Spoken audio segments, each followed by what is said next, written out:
All right, day 3. And so I'd be interested to hear how the touch exercise went for you.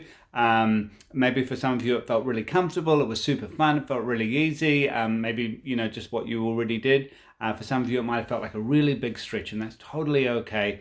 Again, we're just really interested to see what's happening for our partner, and what we're trying to do is do a bit of an experiment and to get a sense about what's really effective, what works for you, what works for your partner, so you can just be a little bit more precise in the way that you operate in your relationship.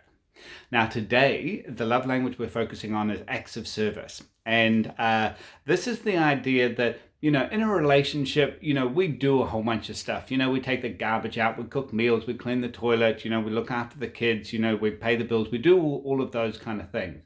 But for people for whom acts of service is a primary love language, there is a sense in which they do those particular things as a very active, conscious act of love.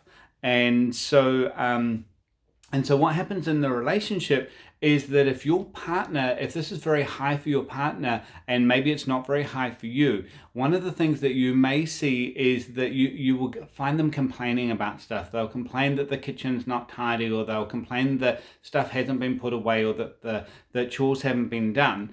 And which over time can actually create quite a lot of negativity, and it becomes one of those things that becomes a drain on the relationship. And some people just complain a lot anyway, but if it's acts of service, what's happening is they're receiving the failure to do those things as a sign that you don't love them. And so in that case, it becomes something that we need to pay a lot of attention to. So this is something that is definitely relevant for me, and I think I shared in one of the other things about my partner asking me to clean the toilet rather than give her poetry, and so that was a sign that acts of love was an important love language for her. And so the 3 keys on doing this act of service thing is, the first one is you want to do it willingly, because if it's not willing, it's not an act of love. And so when you're doing your stretch activity, choose something that you can do with a sense of grace and a sense of willingness. The second thing is you get bonus points if you can kind of do it secretly.